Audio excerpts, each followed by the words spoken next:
Ladies and gentlemen, welcome back to Between the Sharks. Today we have a brand new Vevor air compressor to check out. Get it set up, test it out, and discuss why you even need an air compressor in 2025. Little housekeeping as we get this thing out of the box.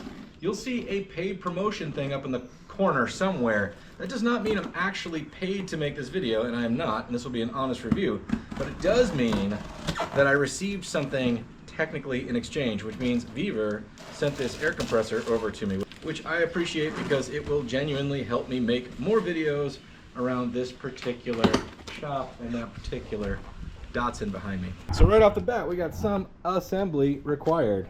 I see wheels, I see whatever that is. All right, we'll figure it out. I feel like I'm qualified for this.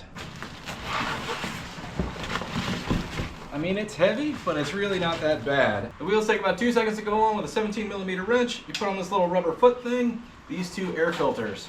And in 5 minutes, it is out of the box and assembled. It shows you how to operate this contraption, but on the next page, it shows you how to break it in. Apparently, we need to open the valves and then run this thing for 30 minutes to break in the pump. Never done that before on an air compressor, but maybe I should have every time. It comes with a quick connect fitting, which is great. It has your gauges both for tank pressure and line pressure, and the safety valve release is right there on the side. It comes with a drain petcock installed, which I like this style a lot. Some you have to reach under there and unscrew. When you compress air, especially in my very humid environment, that moisture ends up in the tank, compressed, and settles in the bottom, so you have to drain it out. Otherwise, you have air that's picking up a little bit of that moisture into your tools, but also B, it'll rust out your tank and kablooey, you know. It takes a long time for kablooey, but it's also perfectly manageable size to lift up. Last time I needed an air compressor over here, I had to borrow one, because I have a 25 gallon at my other shop, and it is not portable. It is a pain. Come on, little speller. I mean, speaking of portable, so we got to get this thing running for 30 minutes according to the instructions. So I'm going to plug it in and I'm going to open the drain valve on the bottom, and that should keep the pumps running for 30 straight minutes. If it's all closed off, it'll only run until it's full of pressure, and then it'll turn itself off. That is really quiet. Like really, really quiet. And the valve. I mean, the air coming out is loud.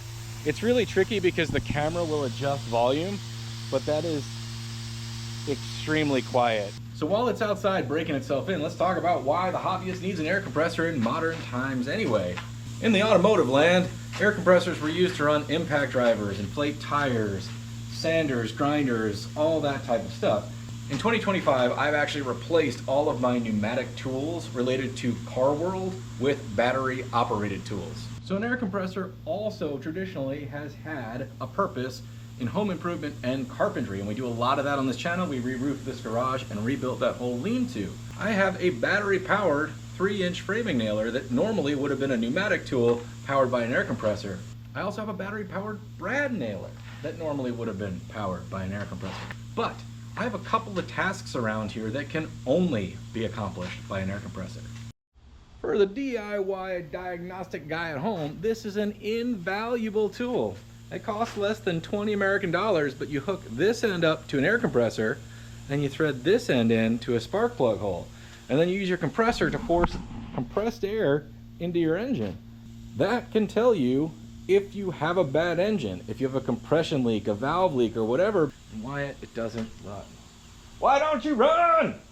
Here is another tool that I've come to learn to love here in the shop. That is my Simder multi-process SD4050 Pro. It's a great little welder, but it's also a plasma cutter. Now, if you cut steel or you want to, the plasma cutter world has gotten so affordable that you can have a lot of fun cutting up metal with a big lightning bolt. But to do that, you need compressed air, and there's no way around it. So a little air compressor will allow that thing to harness the power of Vulcan, and you can cut up to, I think, 1/2 inch steel with that thing. It's crazy. Last but not least, as far as I can tell, there is no replacement for an air compressor when it comes to painting of vehicle or panels with traditional style auto paints. Now, if you want to avoid traditional style auto paints, I've painted cars with a roller. results may vary. But an air compressor can also still do all of the things that I've replaced with battery operated tools. And I will say, even though I love my little tire inflator, when it comes to tires that are this bad, there's no way that thing can keep up. All right, this thing's been cooking away, valve open. I'm gonna close the valve and let it charge up. Crazy how quiet it is. My other compressor is a 25-gallon Husky, and it's loud. It'll scare the snot out of you when it kicks on. That thing's about, I'm trying to compare it to something. You know, like the little tire pumps you plug into your cigarette lighter? That's about what it's like. So, I mean, it is building pressure super fast.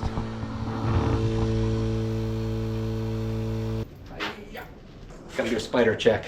So straight out of the box, this thing has no leaks. Sometimes they hiss around either the safety valve or the fitting here, or even the petcock in the bottom can leak a little bit. This thing's holding pressure, has been for 10 minutes. I've just left it completely alone. This is a 1-horse motor, and that's 2 CFM at 90 PSI. So that moves 2 cubic feet of air at 90 PSI, which if you needed to stretch it for like a high volume, low pressure spray gun, I think the math works out that if you had it at 20 PSI, that's almost 9 CFMs.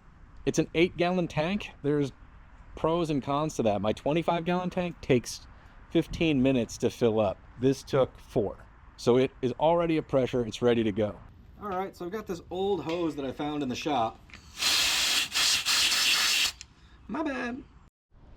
Oh my God, I am failing so hard at this point. The compressor fired up, ran for 30 minutes, did everything it was supposed to do, built pressure, it was nice and quiet, but I cannot get an air hose to work. So this is me saying, when you buy your first air compressor, go ahead and purchase a decent air hose with good fittings and some spare fittings. I've already run out to the hardware store to pick up some fittings, but then I couldn't get the old fittings out of the hose. I stabbed myself pretty bad with a screwdriver, which, you know, it's not a life-threatening injury, but in my experience, flathead screwdriver is the most painful thing to be stabbed with.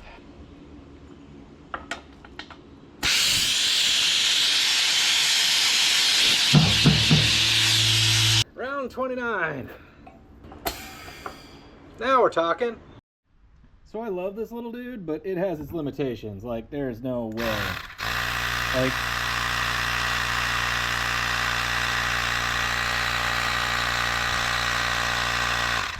anyway, we're not going to sit here all day and go through a whole battery to prove it's not going to work.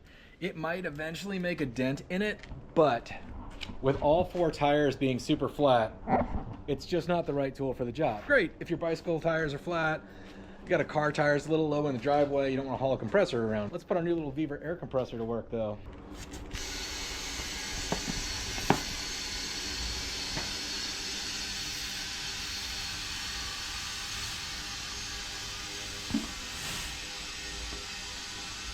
Hasn't even kicked on yet. All right, little guy. 8-gallon compressor. There we go. I'm running this whole garage off 120 amp circuit, so it should not surprise anybody that the lights flickered a little. Anyway, not bad. Proves the point. We could fill up all these tires, roll the truck around, which we're certainly going to have to do. Again, I can't really tell how the camera is going to pick up the noise, but it's really quiet. All right, gang, I am super stoked to have that around the shop. It's going to come in handy. I think the size and the power and the noise, I'm actually going to use it. My 25-gallon that I have at the other shop, I just don't turn on that much. It takes forever to fill up. It's really loud. I use it for plasma cutting, and that's kind of about it, unless I do have an engine thing to deal with. But this thing is small enough, light enough, and charges up fast enough that it's going to be great around here for plasma cutting. With the cinder, filling up tires, we've got a lot of old stuff laying around here. I can use it to blow and clean out the shop.